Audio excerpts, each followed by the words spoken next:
Okay, so I'm going to show you how I put the bongo track together for my track Useless in this video. Fairly straightforward bongo track. I take a loop from a computer music magazine. Um, I'll let you hear that now.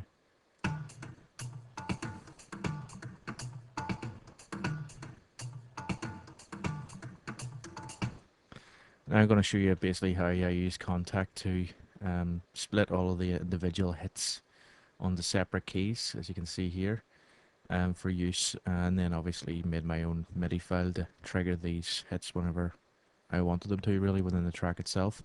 So we'll just flip over now onto the loop browser, and I'll show you exactly how I did it from there. Okay, so as you can see, the loops here, what I've done is I just flicked on the grid, and this basically grids out all of the separate audio parts. Quite a unique feature. I use this pretty much rather than using Rex files now, because it's a lot easier for me to save it out and keep it as a patch for a later date, rather than having to move things backwards and forwards. I can just open it directly within the browser here and go from there. So basically what I did was I turned on the beat machine itself, and what that does is basically slices this entire audio track into its separate places where the grid has kindly mapped out for us there.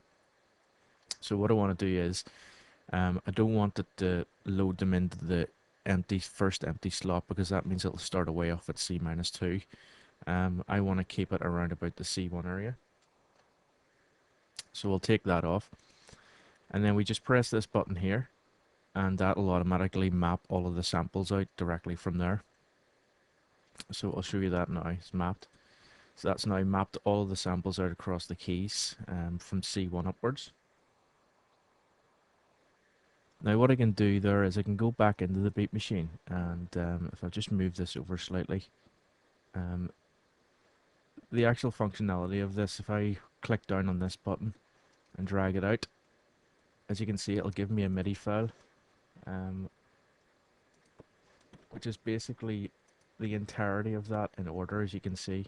So that will play that entire loop. We'll just play that. So as you can hear, it's playing it perfectly the whole way through as it was the original loop, but it's actually being triggered by this MIDI file here. So what I did was I made up my own MIDI file then. So I can find the... Yeah, and that basically is just taking certain parts from it. It allows me then to obviously put a beat in behind it and then go from there. So I'll play the resultant audio track then.